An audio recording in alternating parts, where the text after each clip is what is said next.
Hello, and welcome to another ghastly episode of Tales from the Goodwill. It's a show where we take a closer look at the story behind the store and highlight the scares that are made possible by donations from everyday creatures. I'm your host, the Goodwill Ghoul. It's Halloween here at Goodwill, and it has been since August. Halloween and Goodwill go so well together that we're known as the world's Halloween headquarters. From costumes to decor, props, and more, we've got all the things you need to terrify and delight your neighborhood. It's only natural, or maybe supernatural then, that this Halloween spirit carry over to the rest of our operation as well. So today, we're going to pull back the sarcophagus door and reveal what Halloween looks like to our organization. So let's make like a grave robber and dig in. Hi, I'm Margaret March. I am the Director of Administration and Organizational Culture. I've been at Goodwill now for about 3+ years. And that's a new title, right? That is a new title. However, I still get a chance to do what I've done in the past, and that's the executive assistant role. So it's just a bunch of all things rolled into one. Okay. So we'll start off, super simply. Do you enjoy Halloween? I do. So the kid in me, being a child, it was always fun to see, what costume I'm going to get to wear. I get to dress up. I get to go out at night and get candy. I get to knock on doors, and then I get to come home.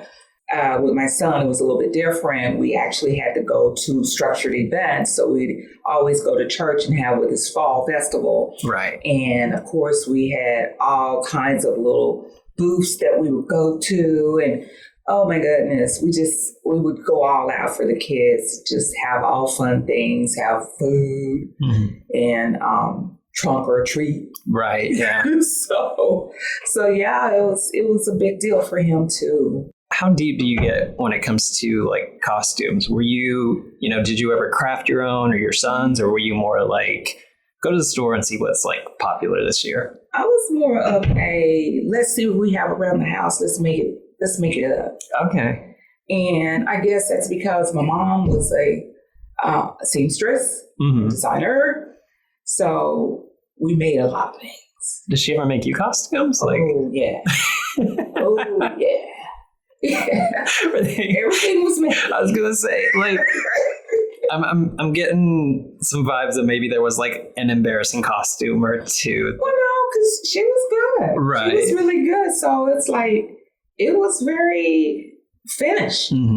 So, but then you get to be creative and make it more customized. Right. So yeah. So that kind of spilled over into my son's years where let's look at what we got around the house. Let's be creative. Let's make it up. Let's paint. Let's do this. And so yeah, we made it. We didn't go buy it. Right. Yeah. No. We bought candy.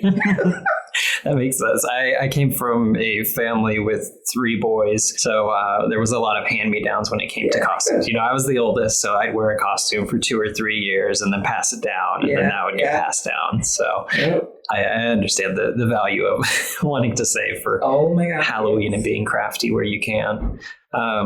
That's a good segue into, why is Halloween so big here at Goodwill? So it's kind of funny. When I started here 3+ something years ago, my first experience with Halloween was with David Cox. Yes.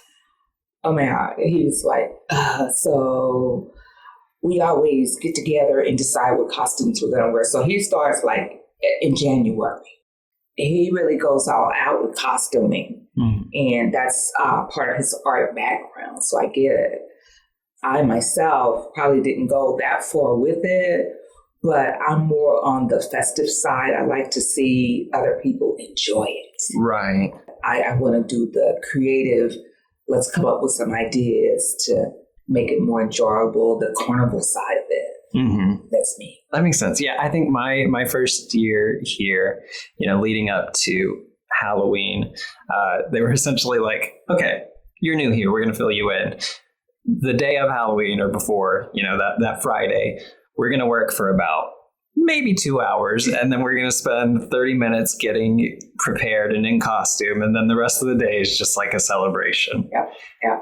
And that was really, I mean, it's not something that you would like maybe expect from a super professional setting, but it's so much fun, and like everybody gets involved. So what have Halloween celebrations looked like here or at the stores in previous years while you've been here? Since I've been here, I know what was really was the Midnight Madness. What was important was the Midnight Madness, and totally has been successful. Unfortunately, with COVID, it's going to impact that this year. So, but that's okay, because we're going to be doing something for the stores to try to keep that theme alive and keep Halloween alive for us. Right. Like so many people, you know, no matter what their level of skill is when it comes to DIY, so many people will shop at Goodwill for pieces of their costume or just like make it from scratch. That it makes sense that like the people who work there across the board would also be like super involved in that process. See the stores, because they really decorate their walls with those things that they get in the store, and you can see some really crafty stuff there. Right. I know Alta Mesa, they have that stage that they set up every year, and so it has a ton of stuff. Benbrook, they took because I mean, you know, around the holidays we get a lot of donations anyways. So they had a Christmas tree that they have decorated. They like spun fake spider webs around it and stuck like little witch's feet at the top of it. So they have a Halloween tree. Neat. That is neat. It's really crafty and just like making the most of what they have on hand. Yeah. Let's talk about this. So what are you mentioned that like we've had to shift a little bit this year as far as our Halloween plans. So like what do you have planned, and how did you come up with that? An idea was given to me that, it would be nice if we could have a haunted house situation. Well, we really can't have a haunted house situation. Again, we have to think about keeping everybody safe. But I felt like we could have games. We could extend the time that we get together as employees and have fun with this special fall occasion. So we got all these wonderful games. We got these wonderful prizes. We got opportunities for employees to do the pumpkin decorating contest, as well as their masquerade, creative masquerading, partial mask and full face mask, and being decked out in their costumes. And we don't want to forget our stars. We've got our stars that's got their party rolling that's going to be in Grapevine. So we're going to bust them over for their event. Got photo buttons for them and all kind of little games and scavenger hunts and a little trivia. So we just got a little, did it a little different. Right. And you have a committee that is made up of like folks from. Yes. We got a committee. The idea was to get a committee from each department that really would be able to influence and make sure that everybody gets the chance to participate. So, and we definitely wanted to include things for the stores. Right. And the ADCs and the JRCs. And of course, if people are not working, they can always come to campus and join right in.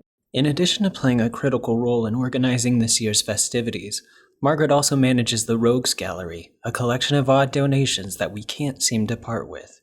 You may recall our story last year about Toki, the large snake that was hidden inside a donated couch. As caretaker of this Museum of the Macabre, I was curious what Margaret's favorite item would be. Would it be the shocking beauty mask, the preserved piranha, or something else entirely? Is there something that you always stop and look at when you pass by that shelf? You know what? I don't know. I don't think I have this one out, but in my office, and I don't know why I don't have it out, there's this hands, because I like horror movies, okay? I got this bloody hand in there that's like wrapped up like you have meat in the supermarket. I have this bloody hand that's wrapped up in this little meat market contraption. So I don't know why I don't have it in the case, because I every time I look around, I open up the cabinet, open up my closet, and I look at it and I'm like, oh, God, why don't I have this out? Right. So it would be appropriate for now.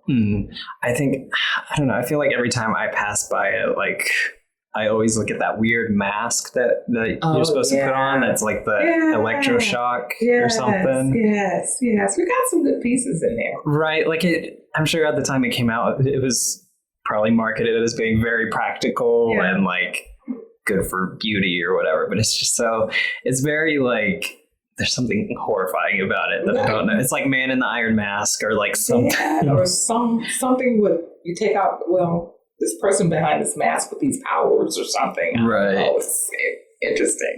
And of course, what would Halloween be without the costumes? Each year, Goodwill hosts a costume contest across its many locations, giving employees the opportunity to show off their DIY skills as well.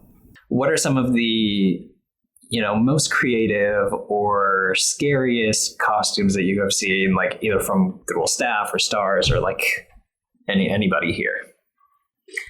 I won't say scary. I don't think I've seen scary as much as I have seen funny. Okay. It was before my time, but I saw the creativity, and it was like, I think I have to say what David was like in this carriage, baby carriage. I thought that was real creative. Oh, wait, he was the baby? Yeah. Yes. Yes. I was like, oh my God, how did you do that? So, my head stuck up from the bottom of a stroller, and I had a doll body attached to my head. So the rest of my body was hidden underneath. And our VP of Community Engagement, Shay, was my nanny, and she pushed me around the building, and she would ask people, do you want to see my baby? And would lift the blanket, and they would expect to see this little baby, and then they saw this little body with a giant head on it, and I would just go, wah! And it was hilarious. Was it like uncomfortable to were you like crouched underneath it? I was crouched underneath on a cart that we made look like a baby stroller, and it was kind of uncomfortable, but it was hilarious. So I know that this fall festival that we're having is only like a small part of yours and the committee's efforts to create a sense of fellowship within Goodwill across all levels. So what is the thinking behind that process? Why make such a strong effort to build these relationships? Relationships in the workplace are really important. Yes, we're here to do a job. And yes, ultimately, there's a goal in mind. But we also want to be a great place to work. Employees are definitely your brand. And your brand gets out into the community and spread the word about your employer and our mission and the things that we do here that are great and are good. So we need that brand to move around, and we can only do that by letting them know that they're valuable to us. And in that value, we do things to keep it fun, to keep it light, but also to meet the goals. Is the way that you're doing that by taking your own previous work experience, either here or at other places, or, is it just having a conversation with other people to see what can we do better? Yeah. So definitely prior work experience. Worked on some committees where, businesses always want that accolade of being a great place to work. So working in diversity and advisory committees and capacities, yes, I want to bring that to Goodwill.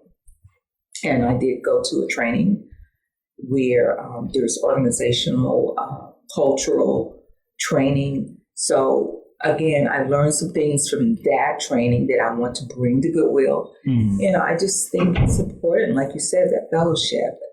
I like celebrating Halloween at Goodwill because it's just a fun time that everybody is not stressed and can be carefree and show their personality through costumes and have a fun day at work. I like celebrating Halloween at Goodwill because they really get into the spirit of it, and they make it a big thing for everyone to get involved and do contests and costume and decorating, and just it's one of my favorite times of the year. Yeah, I'm looking forward to the scavenger hunt. It's going to be fun. And like I said, we really want to thank David for supporting us in the effort.